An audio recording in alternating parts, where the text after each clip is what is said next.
Welcome back. So here's a chance now to test your prediction. How did you do? What was amazing and so surprising from the results here is if you notice the gray bar and the blue bar, high reading ability students with high knowledge of baseball did almost as well as the students with very low reading ability, but a high knowledge of baseball. Do you see that?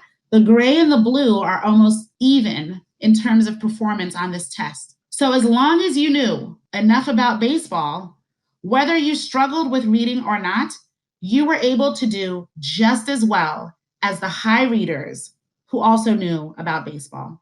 The difference maker was knowledge, not reading ability. If you notice now the yellow and the green bars, high reading ability students who knew nothing or little about baseball did almost as poorly as the students who were low readers who also didn't know about baseball.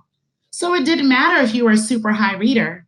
If you didn't know enough about baseball, you did just as poorly as the students who also had low reading ability. This study has tremendous implications for instruction because suddenly we realize that even if students are struggling with reading, if we can provide enough general knowledge and background information on a lot of topics, they have a fair chance of doing almost as well as students who have historically shown high reading ability. It's very powerful. It shows that with enough prior knowledge, low ability students can succeed. Knowledge of the topic had a much bigger impact on comprehension than reading ability did, which means any student in our classroom doesn't just have one reading level, as we sometimes assume, right?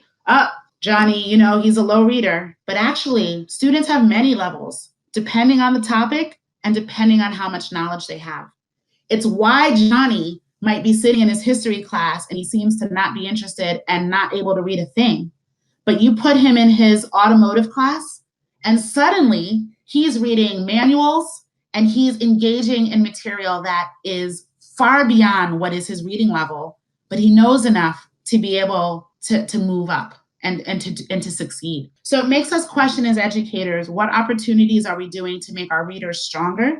But also, where are we taking advantage of the opportunity to build knowledge so that students can apply that knowledge to lots and lots of opportunities to read? All right, so that was 2 examples I gave you. The first was we talked about the philosophy text and the Charlotte's Web passage, and we learned that knowledge and vocabulary was important. We talked about the baseball study and further reinforced the fact that knowledge is important. We have one last example to look at, and we're going to go back to the high set. And I want to give you a chance to look at the impact of knowledge and vocabulary on our students. We're going to live a day in the life of a student in our classrooms. Imagine what it's like to be a student who has vocabulary and knowledge deficits, right?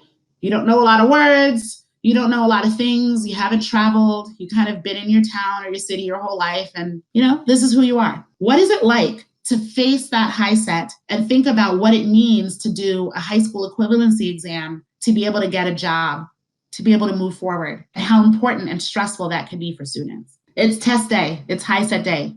Here we go. I am going to do a little reading out loud just to simulate what might be going through our students' minds. All right.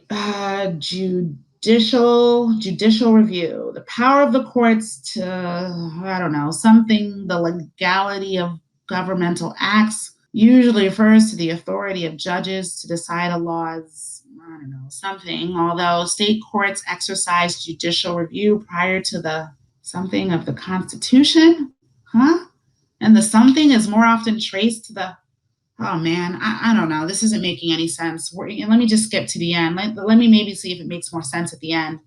All right. The power of judicial review can be exercised by any court which a constitutional issues arise.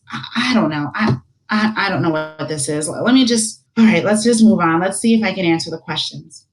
Imagine how prepared you are after reading like that and thinking like that. What is a student to do? So let's now look, what are the words or topics that might be blacked out for our least knowledgeable readers? Let's take a look at what our least knowledgeable readers may or may not know and what's standing in their way on a passage like that.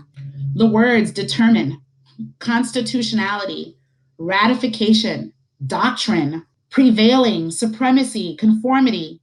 These are words, these are vocabulary words that oftentimes, when students face in an unfamiliar context, struggle to understand what they mean. And without these underlined words, you totally misunderstand the passage and have no way really of truly walking away with the comprehension necessary to answer the questions. So we owe our students a better reading experience than this. We have to help them get the vocabulary and the knowledge of the world that they need to be able to read complex text that is necessary for them to succeed in their work and in their school and in their life. It's our obligation as adult educators. It's the opportunity that we have every time we put materials in front of students. So now it's your turn. As I said, we talked about the philosophy in Charlotte's Web example. We talked about the baseball study. We talked about the high set topics, vocabulary, and student experience. I'd like you now to move to the discussion board for a quick response. And I'd like for you to post your answer in the discussion thread to this question. Please explain the role of vocabulary and knowledge in preparing students for college and careers. And please support your response with what was, in your opinion, the most compelling evidence or research from what we just discussed. I'll stop now and just give you 10 minutes to jump over to the discussion board, pause the video, and respond to this task. I look forward to discussing this with you when we meet in the live classroom.